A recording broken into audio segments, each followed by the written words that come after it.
Olá, alunos e alunas de Direito Constitucional 1. Hoje nós vamos falar do processo legislativo da medida provisória, estabelecido no artigo 62 do texto constitucional.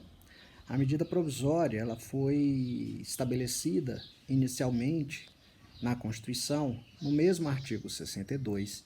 No entanto, ela apresentava apenas o caput e o parágrafo único, e dizia mais ou menos o seguinte: em caso de relevância e urgência, o presidente da República poderá editar medida provisória com força de lei, que terá um prazo de validade de 30 dias, submetendo imediatamente ao Congresso Nacional para apreciação. Caso o Congresso Nacional não aprecie a medida provisória, ela perderá a vigência e eficácia desde a edição. A dúvida que se colocava era sobre a possibilidade de reedição de medida provisória, o que acabou sendo aceito pelo Supremo Tribunal Federal. E, em razão disso, houve uma inflação de medidas provisórias. Por isso, no início dos anos 2000, o Congresso Nacional promoveu uma alteração no regime constitucional das medidas provisórias, acrescentando, além do caput, 12 parágrafos que pretenderam regulamentar da melhor forma a medida provisória e reduzir o número excessivo de edições de medida provisória pelo presidente da República. Então, o texto atual ficou da seguinte forma: em caso de relevância e urgência, o presidente da República poderá adotar medidas provisórias com força de lei, devendo submetê-las de imediato ao Congresso Nacional.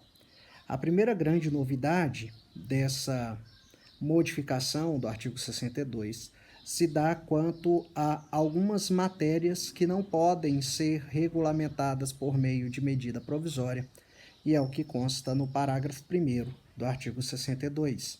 É vedada a edição de medidas provisórias sobre matéria relativa à nacionalidade, cidadania, direitos políticos, partidos políticos e direito eleitoral, direito penal, processual penal e processual civil, organização do Poder Judiciário e do Ministério Público, a carreira e a garantia de seus membros, planos plurianuais, diretrizes orçamentárias, orçamento e créditos adicionais e suplementares, ressalvado o previsto no artigo 167, parágrafo 3º, que visa a detenção ou sequestro de bens, poupança popular ou qualquer outro ativo financeiro, reservada à lei complementar e já disciplinada em projeto de lei aprovado pelo Congresso Nacional e pendente de sanção ou veto do presidente da República. O parágrafo 2º estabelece que medida provisória que implique instituição ou majoração de impostos, exceto os previstos nos artigos 153.1, 2, 4, 5 e 154.2, só produzirão efeitos no exercício financeiro seguinte, se houver sido convertida em lei até o último dia daquele que foi editada, e aqui o Congresso Nacional simplesmente regulamentou a jurisprudência do Supremo Tribunal Federal sobre medida provisória em matéria tributária. O parágrafo 3º estabelece um novo prazo de vigência da medida provisória, que passa a ser 60 dias, ao invés de 30, diz ele. As medidas provisórias, ressalvado o disposto nos parágrafos 11 e 12, perderão eficácia desde a edição, se não forem convertidas em lei no prazo de 60 dias, prorrogável nos termos do parágrafo 7º, uma vez por igual período, devendo o Congresso Nacional disciplinar por decreto legislativo as relações jurídicas delas decorrentes, ou seja, o prazo é de 60 dias e, como diz o parágrafo 7º, prorrogar-se-á uma única vez por igual período a vigência de medida provisória que, no prazo de 60 dias contado de sua publicação, não tiver a sua votação encerrada nas duas casas do Congresso Nacional. O parágrafo 8º diz que a votação das medidas provisórias serão iniciadas na Câmara dos Deputados e haverá uma comissão mista de deputados e senadores para examinar as medidas provisórias, é o que diz o parágrafo 9º. O parágrafo 10 estabelece que é proibida a reedição na mesma sessão legislativa de medida provisória que tenha sido rejeitada ou que tenha perdido sua eficácia por decurso de prazo. Já o parágrafo 4º estabelece que o prazo de 60 dias vai se contar da publicação da medida provisória, suspendendo-se durante os períodos de recesso do Congresso Nacional. O parágrafo 5º estabelece que a deliberação de cada uma das casas do Congresso Nacional sobre o mérito das medidas provisórias dependerá de juízo prévio sobre o atendimento dos seus pressupostos constitucionais. E o parágrafo 6º estabelece o regime de urgência. Se a medida provisória não for apreciada em até 45 dias contados de sua publicação, entrará em regime de urgência e aí tranca a pauta, ou seja, todas as demais medidas ficarão sobrestadas até que se ultime a votação, chamado de trancar a pauta.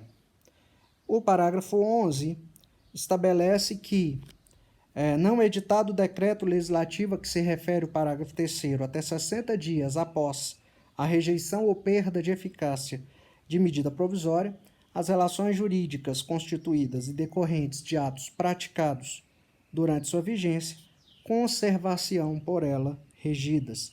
E, por fim, o parágrafo 12 estabelece que, aprovado o projeto de lei de conversão alterando o texto original da medida provisória, esta manter-se-á integralmente em vigor até que seja sancionado ou vetado o projeto. E, por fim, nós vamos falar rapidamente do processo legislativo das leis delegadas, que, inclusive, não tem sido utilizado pelo presidente da República na medida em que ele tem em mãos a medida provisória. A lei delegada é um pedido que o presidente da República faz para que o Congresso delegue o poder legislativo ao presidente da República. E essa lei delegada veio regulamentada no artigo 68 do texto constitucional. Diz ele: as leis delegadas serão elaboradas pelo presidente da República, que deverá solicitar delegação ao Congresso Nacional. O parágrafo 1º estabelece que não serão objeto de delegação os atos de competência exclusiva do Congresso Nacional, os de competência privativa da Câmara dos Deputados ou do Senado, matéria reservada à lei complementar, nem legislação sobre organização do Poder Judiciário e Ministério Público, carreira e garantia dos seus membros, nacionalidade, cidadania, direitos individuais, políticos e eleitorais, planos plurianuais, diretrizes orçamentárias e orçamentos. E o parágrafo 2º diz que a delegação ao presidente da República terá a forma de resolução do Congresso Nacional, que especificará seu conteúdo e os termos do seu exercício. E o parágrafo 3º, se a resolução determinar a apreciação do projeto pelo Congresso Nacional, este a fará em votação única, vedada qualquer emenda. E com isso terminamos o processo legislativo. Até o próximo vídeo, pessoal.